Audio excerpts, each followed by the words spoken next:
Hello everyone, I'm Carthu, and welcome back to the dojo. Today's what if topic is less of a narrative what if and more of a mechanical one. That's not to say we won't be discussing a narrative. Of course, I did want to set up a situation where this could take place, but the more important question is what would happen in this situation of two techniques weirdly interacting in a way that we've never seen before.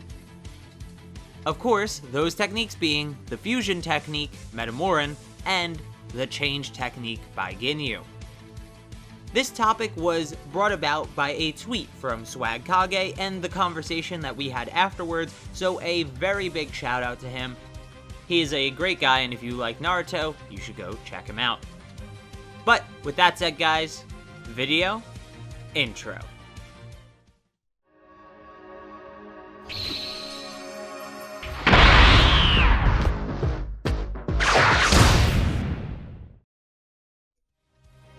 So to start, we have to create the situation.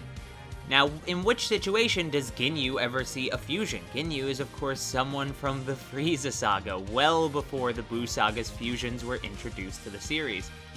Well, that's not entirely true. You see, Ginyu was in his frog form during the resurrection of F arc in the Super anime.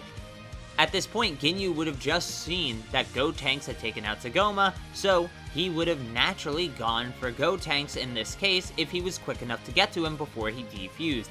Writing a little scroll on the ground would be easy enough to get him to read the word change and take over Gotenks' body.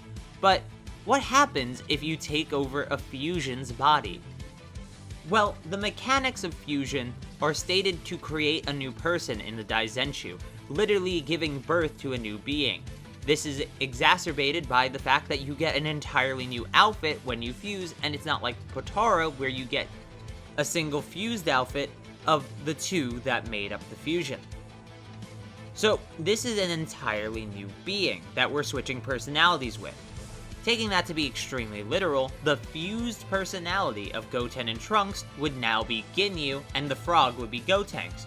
However, when they defuse, they would be completely normal. It wouldn't be a split in half Ginyu personality, because again, they are not the same entity as the fusion.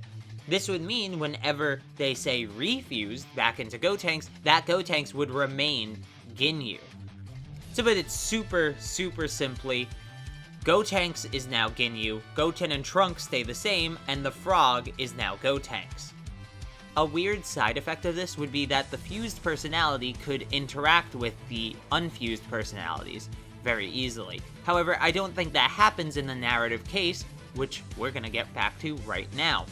So, the story implications of this aren't actually many. You see, Gotenks Ginyu would kill the frog Gotenks right away, basically nullifying the chances of that fusion ever coming back, except outside of a dragon wish, perhaps.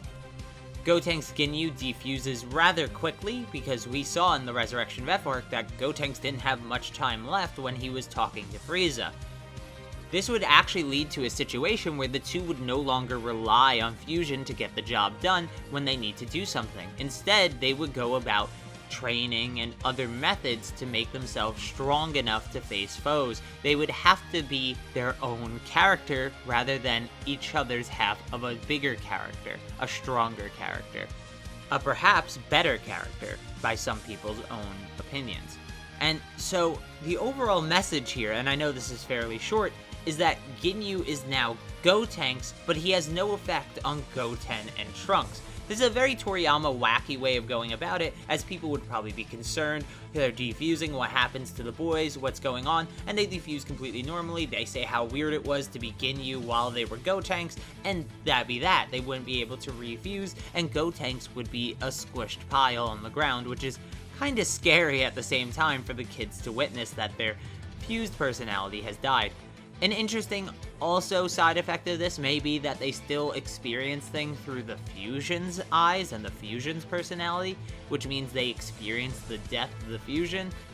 But I don't want to get super dark with this one because we were already super dark with the last week's What If, and I think we could keep it about there. Thank you guys very much for watching. Thank you again to Swag Kage for coming up with this idea on Twitter, and actually, when I DM'd him, allowing me to use it. He didn't have to do that, obviously. He could have said, you know, I want to make a video on that, or, nah, that's my idea type thing. But, you know, he's a really cool guy, so of course he let me make the video. If you guys have any opinions, counterpoints, please leave them in the comments down below. Hit that subscribe button and the notification bell if you really want to support me. Make sure to check out the Patreon and the t-shirt if you want to do that externally. And for now, guys, video outro.